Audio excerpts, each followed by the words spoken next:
Shalom bro, Ya, salam. apa kabarnya bro Filemon? Baik-baik aja, puji Oh Tuhan. puji Tuhan. Oh ya sebelumnya makasih ya udah boleh join di Zoom saya untuk saya ingin menjelaskan tentang dua cara hidup. Oke, sebelum itu saya akan kasih lihat gambarnya terlebih dahulu. Kita akan mulai saja. Jadi di sini saya ingin menjelaskan tentang dua cara hidup, di mana pertama di sini Tuhan menciptakan dunia. Dan kita tahu pasti Tuhan di sini juga menciptakan manusia di dunia ini. Untuk apa? Untuk berkuasa di dunia ini di bawah otoritas Tuhan.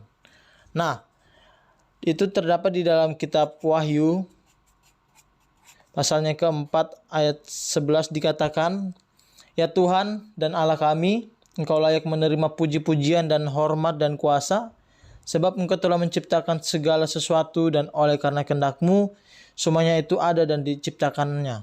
Nah, di sini apakah manusia berhasil untuk menguasai dunia ini? Nyatanya tidak, karena di sini manusia telah menolak Tuhan. Dia menolak Tuhan sebagai di bawah otoritas Tuhan. Dan dia menjalankan hidupnya dengan caranya sendiri, keinginannya sendiri, tanpa Tuhan. Dan dia terpisah, dia ingin jauh dari Tuhan untuk menguasai di dunia ini.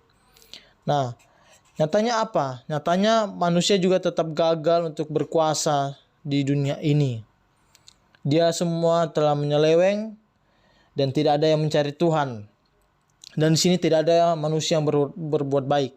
Nah, itu terdapat di dalam Roma pasalnya ketiga ayat 10 sampai 12 dikatakan, tidak ada yang benar, seorang pun tidak ada seorang pun yang berakal budi, tidak ada seorang pun yang mencari Allah. Semua orang telah menyeleweng, mereka semua tidak berguna, tidak ada yang berbuat baik, seorang pun tidak. Nah, apakah manusia sampai di situ saja dia memberontak selamanya di dunia? Nyatanya tidak, karena Tuhan sangat mengasihi manusia. Dan di sini Tuhan tidak mau manusia memberontak begitu saja, dan dia tidak mau manusia itu mati di dunia. Karena apa? Karena hukuman Tuhan kepada manusia yang memberontak adalah hukuman kematian dan penghakiman.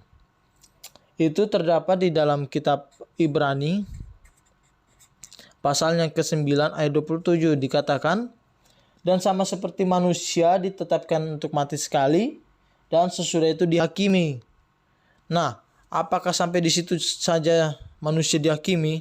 Nyatanya tidak. Karena apa? Karena di sini Tuhan sangat mengasihi manusia, sehingga Tuhan mengirimkan anaknya tunggal, atau Tuhan mengutus anaknya tunggal, yaitu siapa? Yesus Kristus ke dunia ini.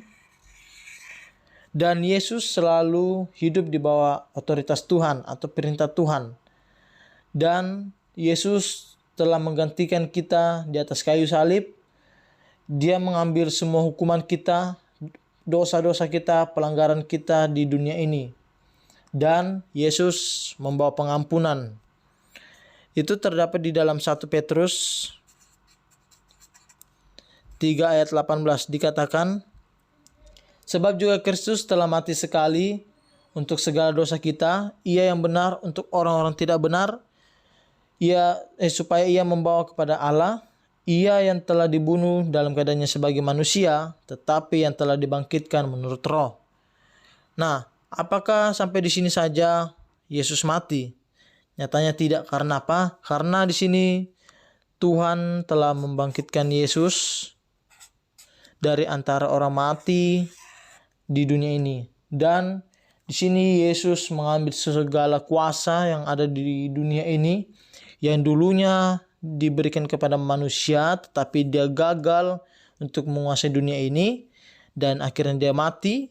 Dan karena Tuhan itu sangat mengasihi manusia, dia tidak mau sia-siakan begitu saja, maka Tuhan mengutus anaknya tunggal, yaitu Yesus, ke dalam dunia untuk menggantikan kita. Dia menebus segala dosa kita dan pelanggaran kita, dan akhirnya dia dibangkitkan dari antara orang mati, dan dia berkuasa di dunia ini.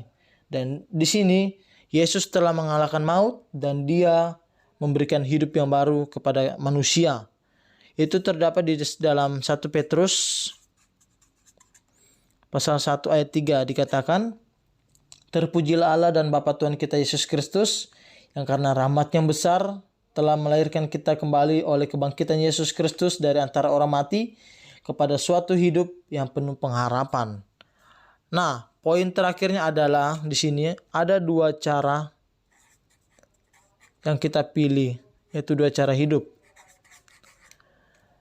Yang pertama, apakah kita masih mengikuti jalannya manusia? Hasilnya adalah kematian. Yang kedua adalah penghakiman atau dihakimi. Yang kedua, sebagai Tuhan dan Juru Selamat kita dan kita mengikuti jalannya, hasilnya adalah kita diberikan hidup yang baru. Yang kedua, kita akan diberikan hidup yang kekal. Itu terdapat di dalam kitab Yohanes pasalnya ketiga ayat 36 dikatakan, "Barang siapa percaya kepada anak, ia beroleh hidup yang kekal. Tetapi barang siapa tidak taat kepada anak, ia tidak akan melihat hidup, melainkan murka Allah tetap ada di atasnya." Nah, jadi di sini saya ingin bertanya dengan Bro Filemon, yang mana saudara pilih? Apakah yang masih mengikut yang pertama atau yang kedua?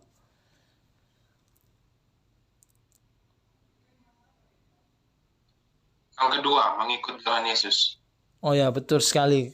Karena Filemon pilih yang kedua, maka ada tiga caranya, yaitu yang pertama, pasti kita datang kepada Tuhan, kita meminta pengampunan dari Tuhan, yaitu dengan cara kita berdoa. Mungkin saya akan pimpin kita dalam doa. Mari kita berdoa. Bapa, terima kasih buat hari ini Tuhan, kami bersyukur boleh bersama-sama ingin mengetahui tentang dua cara hidup saat ini, dan kami datang kepadamu dan kami sadar Tuhan bahwa kami adalah orang yang berdosa, kami adalah orang yang tidak layak di hadapan-Mu, tetapi kami percaya karena Engkau telah mengutus anaknya tunggal yaitu Yesus untuk menggantikan segala dosa kita. Dia mengambil alih segala hukuman kita di dunia ini, maka kami percaya saat kita menerima Yesus sebagai Tuhan dan Juru Selamat kami, dan kami mengaku dengan mulut dan percaya dalam hati bahwa Yesus adalah Tuhan dan Juru Selamat kami, maka kami akan diselamatkan dan kami akan menerima hidup yang baru dan hidup yang kekal. Terima kasih Bapa, dalam nama Yesus, amin. Nah, yang kedua, saat kita mengikuti Yesus, pasti buahnya adalah kita taat pada perintah Tuhan. Dan yang ketiga, kita percaya bahwa kita akan diberikan hidup yang baru dan diberikan hidup yang kekal. Dan terutama adalah kita akan diberikan keselamatan waktu kita percaya kepada Yesus. Nah, mungkin itu saja yang bisa saya sampaikan tentang dua cara hidup. Dan jika Bro Filemon ada pertanyaan tentang dua cara hidup, boleh saya berikan waktu. Apakah ada pertanyaan dari Filemon? Tidak ada. Oh, oke, baik. Mungkin cukup jelas dengan penjelasan ini, dan semoga dengan penjelasan yang saya sampaikan ini dapat bermanfaat bagi keluarga Filemon dan orang-orang di sekitar. Dan saya akan upload video ini di YouTube saya. Dan terima kasih sekali lagi buat Filemon boleh hadir pada hari ini untuk saya menjelaskan tentang dua cara hidup. Oke, shalom Filemon. Shalom, Matthew.